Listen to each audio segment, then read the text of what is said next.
اسلامی بھائیوں اور عزیز دوستوں، قرآن کریم کی جو میں نے آیت تلاوت کی اور اسی طریقے سے نبی کریم صلی اللہ علیہ وسلم کا جو فرمان پیش کیا ہے، تو اللہ رب العزت نے اور اسی طریقے سے نبی کریم صلی اللہ علیہ وسلم نے ان کے اندر دعوت و تبلیغ کرنے کا طریقہ اور کیا انداز اور دعوت و تبلیغ کرنے پر جو نتیجہ مرتب ہوگا اس پر ہمیں کیا کرنا چاہیے، ان کو خلاصے کے طور پر بیان کیا ہے۔ قرآن کریم کی جو آیت میں نے تلاوت کی، اس کے اندر اللہ فرماتا ہے کہ جو لوگ ایمان لائے اور نیک عمل کیے، وتواصوا بالحق وتواصوا بالصبر، کہ ظاہر سی بات ہے کہ قرآن کریم نازل ہوا ہے عرب کے اندر اس وقت، اگرچہ اس کے احکام عام ہیں، لیکن جس وقت نازل ہو رہا ہے اس وقت تبلیغ سے زیادہ اہم اسلام لانے پر جو مصیبت اور پریشانی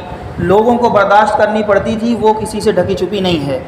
کہ جب ایک انسان ایمان قبول کرتا تھا، ایمان کی دعوت کو لیتا تھا اور اپنے آپ کو رب سے جوڑ لیتا تھا، اپنے آپ کو پیغمبر صلی اللہ علیہ وسلم کے طریقے پر اپنے آپ کو ڈال دیتا تھا،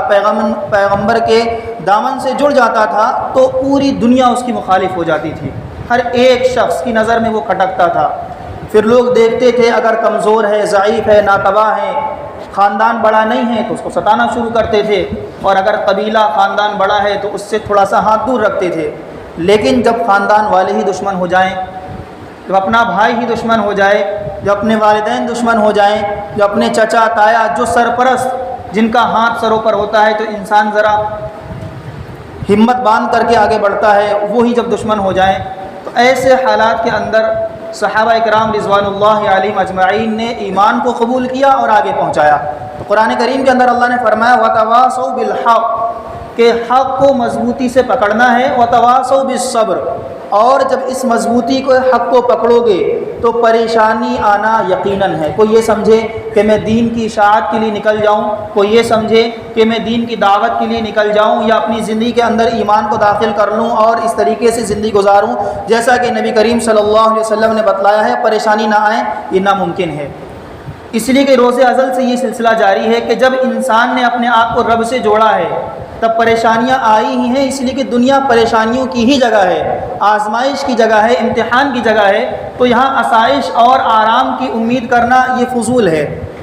بلکہ بعض علماء کا قول لکھا ہوا ہے کہ اگر دنیا کے اندر کوئی خوشی کی بات میسر ہو جائے تو بہت اچھی بات ہے، ورنہ دنیا تو اصل پریشانیوں کی جگہ ہے، آزمائش کی جگہ ہے۔ یہاں پر جو زندگی ہے وہ رب کے سامنے ایک امتحان کے طور پر گزارنی ہے، پھر اس کا صلہ ہمیں اللہ رب العزت آگے دے گا۔ تو اللہ نے یہی کہا ہے کہ جب تم اس دین کو لے کر آگے بڑھو گے، اس دین پر جمو گے تو تمہیں پریشانیاں آئیں گی، وَتَوَاصَوْا بِالصَّبْرِ، تو تمہیں صبر کو مضبوطی سے پکڑنا ہے، ناشکرے نہیں بن جانا ہے، ان کی لوگوں کی برائیاں نہیں کرنے لگنا ہے، لوگوں کا دلوں کے اندر ان کے ادب و احترام کو ختم نہیں کر دینا ہے، اسی طریقے سے کسی کے لیے اپنے دل کے اندر نفرت، حسد، کینہ، بغض کو پیدا نہیں کر لینا ہے، یا اپنے آپ کو کسی سے بڑا نہیں سمجھ لینا ہے۔ اس لیے کہ کیا معلوم کل وہ آپ سے زیادہ بہتر ہو جائے، کیا معلوم وہ آپ سے زیادہ ہدایت پر آ جائے، کیا معلوم وہ آج اسلام قبول کر لے، یا جو ایمان والا ہے، ہم جسے دین کی دعوت سمجھا رہے ہیں، اس کی تنہائی کی زندگی کیسی ہے، ہم نے کیا دیکھی ہے، وہ راتوں کو کیا کرتا ہے، وہ راتوں میں کیا کرتا ہے، اس کی صحبت کیا ہے، ہم نے اس کے ظاہر کو دیکھا، دین کی دعوت پیش کی، فرض کرو وہ ہماری بات پر اس نے لبیک نہیں کہا، اگر ہم اس سے بدظن ہو جائیں تو میرے بھائیوں ہم دین کے داعی نہیں ہیں بلکہ نفس کے پرستار ہیں۔ ہمارا یہ ٹارگیٹ ہے کہ میں اسے کہوں تو یہ بات مان لے،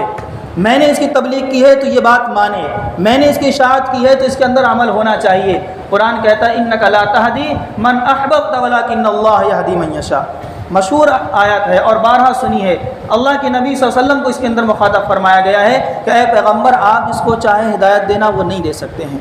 تو ہما شمچے معنی دارت، ہم کیا ہیں؟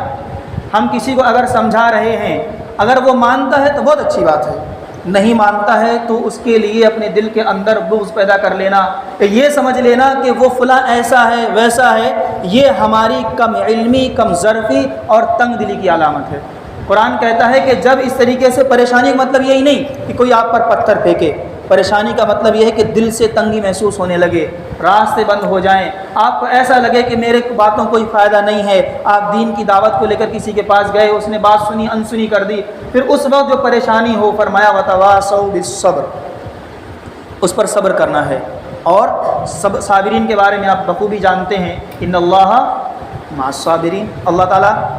صبر کرنے والوں کے ساتھ ہے۔ اور صبر یہ نہیں ہے کہ آ کر کے اس کی برائی کر لی پھر ہمیں کیا لینا دینا، کون کیا کر رہا ہے، یہ صبر نہیں ہے۔ یہ تو اپنے آپ نے دل کی بھڑاس کو نکال لیا ہے، دل کی بات کو پیش کر دیا تو یہ غیبت ہو گئی، تو جتنا فائدہ پہنچایا نہیں اس سے زیادہ اپنا نقصان کر لیا ہے۔ اسی طریقے سے جو میں نے حدیث پیش کی، اللہ کے نبی صلی اللہ علیہ وسلم نے فرمایا بلغوا عنی ولو آیا، بارہا سنی ہے کہ دین کی کوئی مختصر بات بھی ہو اس کو پہنچاؤ۔ مطلب یہ ہے کہ ضروری نہیں ہے کہ آپ بڑی بڑی حدیثیں بیان کریں، ضروری نہیں ہے کہ آپ قرآن کی تفسیر ہی ان کے سامنے کریں، ضروری نہیں ہے کہ آپ مسائل کے حلقے لگائیں۔ جیسا موقع ہو، جیسی شخصیت ہو، عام آدمی ہے اس کے سامنے آپ بڑے بڑے مسئلے چھیڑ دیں، وہ کیا سمجھے گا؟ تو جیسا شخص، جیسا ماحول، جیسا موقع ہو، جیسی بات کرنے کا انداز ہو، اس وقت وہ بات اس تک پہنچا دیں۔ فرمایا، اور اسی طریقے سے فرمایا وحدثوا عن بنی اسرائیل، اور جو بنی اسرائیل کے واقعات ہیں اللہ کے نبی فرماتے ہیں ان کو بیان کرنے میں بھی کوئی حرج نہیں ہے، لیکن اللہ کے نبی صلی اللہ علیہ وسلم تو امام الانبیاء ہیں، اتنا علم آپ کو ہے کسی کو نہیں ہے۔ ان کے ذہن میں یہ تھا کہ آگے زمانے کے اندر لوگ ان اسرائیلی روایتوں کا سہارا لے کر جھوٹ بھی گڑیں گے، عجیب طرح کی بیانات بھی کریں گے، منسوب میری طرف کریں گے، واقعات بنی اسرائیل کے بیان کریں گے۔ اللہ کے نبی نے فوراً ایک دم سد باب کے لیے فرمایا وَكَذَبَ عَلَيَّ مُتَعَمِّدًا فَلْيَتَبَوَّأْ مَقْعَدَهُ مِنَ النَّارِ، کہ اجازت تو ہے لیکن اگر کوئی جھوٹی بات تم نے میری طرف منسوب کی، اور فرمایا حدیث میں ایسا ہے، شریعت میں ایسا ہے، دین میں ایسا ہے، جبکہ وہ نہیں ہے، وہ موضوع ہے، بھلے ہی مشہور ہو گیا ہو، وہ روایت ناقابل قبول ہے، لیکن ہم نے اپنی تحقیق نہیں کی، بس سنا، اڑتا ہوا آیا اور ہم نے سنا، دوسروں بیان کر دیا۔ اللہ کے نبی فرماتے ہیں من کذب علی متعمدا فلیتبوأ مقعدہ من النار، اپنا ٹھکانہ جہنم بنا لے۔ اسی لیے کہ آپ اگر کوئی چیز نبی کی طرف منسوب کر رہے ہو تو گویا نبی پر جھوٹ باندھ رہے ہو، اور نبی پر جھوٹ باندھ رہے ہو گویا بات اللہ تک پہنچے۔ وما ينطق عن الهوى ان هو الا وحی یوحى، تو یہ اس کا تعلق بہت اہم ہے۔ اسی لیے جب ہم کوئی دین کی بات بیان کریں، کوئی تبلیغ کی فضیلت بیان کریں، کوئی گشت کی فضیلت بیان کریں، یا کوئی بھی دینی مجلس کی بات بیان کریں، پہلے اس کی تحقیق کریں۔ ضروری نہیں کہ نئی بات ہو، دین میں کیا ہے، روزہ، نماز، حج، زکوٰۃ، معاملات، کوئی ایسا تھوڑی نہیں کہ ہر روز نیا ایک اینٹک بات نکال کر کے بیان کرنی ہے، اصل تو صحیح خالص دین کو پہنچانا ہے۔ اسی طریقے سے جو دوسری روایت میں نے پڑھی اس کے اندر حضرت ابو ہریرہ رضی اللہ تعالیٰ فرماتے ہیں من دعا الی ہدی، کہ جو شخص ہدایت کی طرف، دین کی طرف، رہنمائی کی طرف دعوت دے فلہ من اجر مثل اجور من تبعہ، کہ اس کے لیے اتنا اجر ہے جو اس پر عمل کر رہا ہے۔ بہرحال اس طریقے کا مفہوم سنا بھی ہوگا، یعنی کسی نے آپ کو دین کی بات بتلائی، آپ نے اس پر عمل کیا، 10 لوگوں نے بعد میں عمل کیا تو 10 کا اجر ان کو تو ملے گا، ولا ينقص ذلك من اجورهم شيئا، ان کا اجر کم نہیں کیا جائے گا، بلکہ آپ کو بتلانے کا اجر ملے گا، آپ کو عمل کرنے کا اجر ملے گا، اور جب وہ 10 اجر عمل کریں گے تو بھی اجر آپ کے لیے ہے۔ تبلیغ کا ایک سب سے بڑا فائدہ یہ ہے گویا صدقہ جاریہ کے طریقے سے، آپ کسی کو پڑھا کر چلے گئے، آپ کسی عام آدمی کے پیچھے پڑے کہ بھائی دین سے منسیت ہو جائے، ایک عام آدمی تھا، دور رہتا تھا، آپ نے اس پر محنت کی اور وہ نمازی ہو گیا، اسے نماز یاد، تو جب تک وہ نماز ادا کرتا رہے گا اس کے نامہ اعمال میں نیکیوں کے ساتھ ساتھ آپ کے نامہ اعمال میں بھی اضافہ ہوتا رہے گا۔ اسی طریقے سے دوسری اللہ نے اضافہ فرمان دعا الی ضلالہ، کہ جو شخص گمراہی کی طرف دعوت دے، دعوت دینے کا گمراہی کا مطلب یہ نہیں ہے کہ آپ جاؤ گشت کرو کہ آ جاؤ بھائی چلو گناہ کرتے ہیں، آ جاؤ بھائی یہ کام کرتے ہیں۔ دعوت کا مطلب ہے آپ کا وہ عمل جس سے لوگ متاثر ہوتے ہوں، آپ کا وہ عمل جس کو دیکھ کر کے برائی کی طرف آمادہ ہوتے ہوں۔ فور ایگزامپل، آپ کھڑے کھڑے کہیں پر بد زبانی کر رہے ہیں، کہیں پر مجلس کے اندر اپنے سے بڑے کی ڈس رسپیکٹ کر رہے ہیں، بے عزتی کر رہے ہیں، چھوٹے دیکھ رہے ہیں کہ یہ کیسے کر رہا ہے، وہ اس کو دیکھ کر اسی طرز پہ چلے گا۔ تو اگر اس نے آپ کے اس عمل کو فالو کیا ہے تو جس طریقے سے آپ کو اس عمل کرنے کی وجہ سے گناہ ہے، ایسے ہی جتنے لوگ آپ کو دیکھ کر اس گناہ کی طرف آمادہ ہوں گے وہ سب اس کے اندر شریک ہوں گے۔ اور عوام کے اندر اس کی اگر مثال سمجھی جائے تو کسی نے مثال کے طور پر گانوں کو ڈاؤن لوڈ کیا، جو لوگ دکان پر ایک دوسرے کے موبائل کے اندر ڈالتے ہیں، یا موویز کو ڈاؤن لوڈ کیا، یا گانوں کو اسٹیٹس پہ لگایا، یا یوٹیوب پر لگایا، سوشل میڈیا پر ڈالا، جب تک وہ چلتا رہے گا لوگ سنتے رہیں گے، اس کا گناہ ہمیشہ اس کے لیے جاری رہے گا، کہ اس کے لیے برابر ویسا گناہ ہوتا رہے گا جیسا جب تک وہ لوگ کرتے رہیں گے۔ آپ اس دنیا سے رخصت ہو گئے، آپ نے کہیں پر سوشل میڈیا پر ایک غلط پوسٹ ڈال دی، اس کو پڑھ کر کے کوئی گمراہ ہوا یا گناہ کیا، آپ دنیا سے چلے گئے، وہ پوسٹ موجود رہی، تو آپ کو قبر میں عذاب بھی اس کی وجہ سے ہوتا رہے گا۔ فرمایا وَلَا يَنْقُصُ شَيْئًا مِّنْ آثَامِهِمْ، اور گناہ میں سے ایک رائے کے دائرے کے برابر بھی کم نہیں کیا جائے گا۔ تو اسی لیے جو ہمارا طرز ہے، نیکیوں سے زیادہ آج کے دور میں گناہوں سے بچنے کی ضرورت ہے۔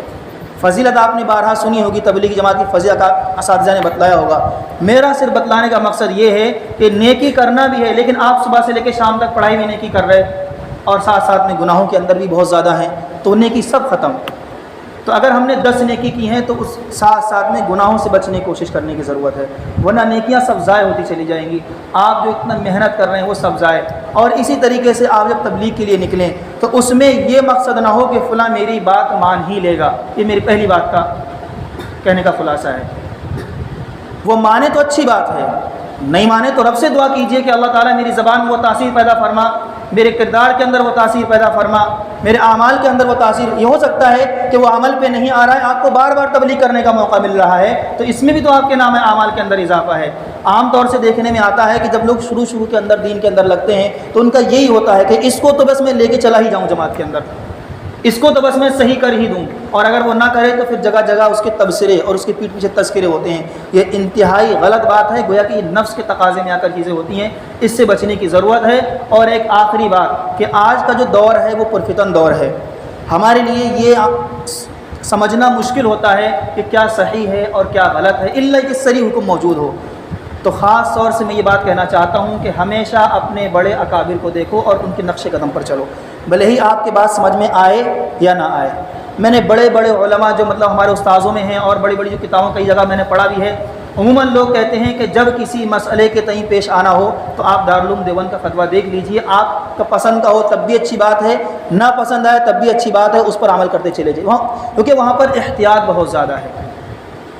اور یہی وجہ ہے کہ جب ہم کسی کے پیچھے چلیں، کس طرز پہ کام کریں تو ہم اس کو فالو کریں، اس لیے کہ تمام علماء اس سے جڑے ہوئے ہیں۔ اگر ہم اس کو پیچھے چھوڑ کر ہٹیں گے تو ہم تو گمراہ ہو جائیں گے، بڑوں کا کوئی نقصان نہیں ہے، نہ دین کا کوئی نقصان ہے۔ اسی لیے اپنے آپ کو بڑوں کے نقش قدم پر ہمیشہ ڈالیں۔ اور دورے والوں سے خاص طور سے جو اوپر کی جماعت میں ایک درخواست ہے کہ عام طور سے تبلیغ کرتے ہوئے کیا بہت سی غلط باتیں بھی رائج ہو گئی ہیں، تو خاص طور سے بہت سی موضوع احادیث بھی لوگ بیان کرتے ہیں، تو ان کو چاہیے کہ جو احادیث موضوعہ پر مختصر رسالے لکھے ہوئے ہیں، غالباً حضرت مفتی شیب اللہ صاحب مفتاحی دامت برکاتہم کا بھی ہے، اسی طریقے سے علامہ حبیب الرحمن صاحب اعظمی کا بھی ہے، اس کو زیر مطالعہ کریں تاکہ جو آگے چل کے آپ کا جو میدان ہو، آپ کے سامنے کوئی بات بیان کر دے تو آپ اس کی تنہائی میں جا کر اصلاح بھی کر سکیں اور اس غلط بات کو آپ نہ بیان کریں، ورنہ کتنے سخت وعید ہے نبی کی طرف سے فَلْيَتَبَوَّأْ مَقْعَدَهُ مِنَ النَّارِ۔ اللہ رب العزت کہنے سننے سے عمل کی توفیق عطا فرمائے، اور اللہ رب العزت ہم سب کو اپنی دین کی نشر و اشاعت کے لیے قبول فرمائے۔ وآخر دعوانا الحمدللہ رب العالمین۔